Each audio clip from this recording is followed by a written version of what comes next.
In this lesson, we're going to work with geocoding. Geocoding is the process of converting an address to a latitude and longitude. And in the case of reverse geocoding, converting a latitude-longitude pair into an address. If you remember when we worked with Location Manager, its output was a latitude and longitude. And that was great, except people don't really understand latitude and longitude and certainly can't locate themselves by those coordinates. In general, there are of course some exceptions. What people understand are addresses, and that's really what they want to see from their device apps. So when we work with the Location Manager, often we have to convert the latitude and longitude to an address. We can use reverse geocoding for that process. So let's take a look at the tools that Android provides to us.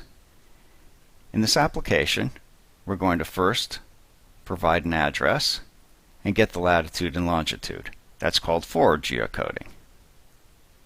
Then we're going to take that latitude and longitude and get an address. That's called reverse geocoding. Geocoding uses an internet service, so we need to have permission to use the internet for our app. And we'll take a look at the activity. We create members for all the various controls on the screen. And we just set a couple of default values for latitude and longitude.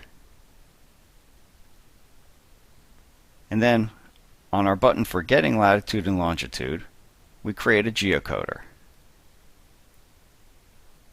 And the geocoder will return multiple results, so we control the maximum number of results that it returns.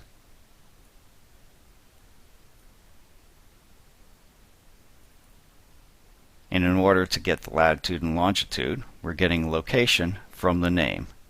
And we pass in the address that we're interested in and the number of max results, and it will give us a list of addresses. If you're familiar with Google Maps, often you'll put in an address and you'll see a list of choices in the left-hand side. That's essentially what you're getting out of this. So if our results are not null and we have greater than 0 of them, we fill out our latitude and longitude text. Otherwise, we're just going to say there aren't any results found. So that's a pretty easy way of doing it. Now the reverse geocode, where we're getting an address from a latitude and longitude, we again create a geocoder, and we still have the same max results. And we're going to get from a location this time. And it's going to give us a list of addresses. And we pass in latitude and longitude. If the addresses are not null, we go through the count of addresses and we break it up into parts. The geocoder will provide as much information as it can about the address. So it will give you the multiple address lines, cities, localities, postal codes, as much as it really knows.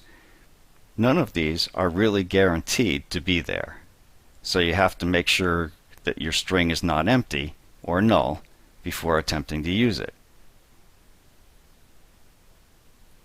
So we first try to get the first line of the address, and if it's there, we put it into our text box. And we try to get a second line. And there may be a locality, which will include the city and state, and there may be a postal code. So we put all that together in multiple lines. This is another one of those areas that the emulator does not do particularly well, so I can't really demonstrate it on this lesson. But this code will work in the device, so when you look at your work files, you might want to run it on device and take a look at the output. And that's basically how to do geocoding.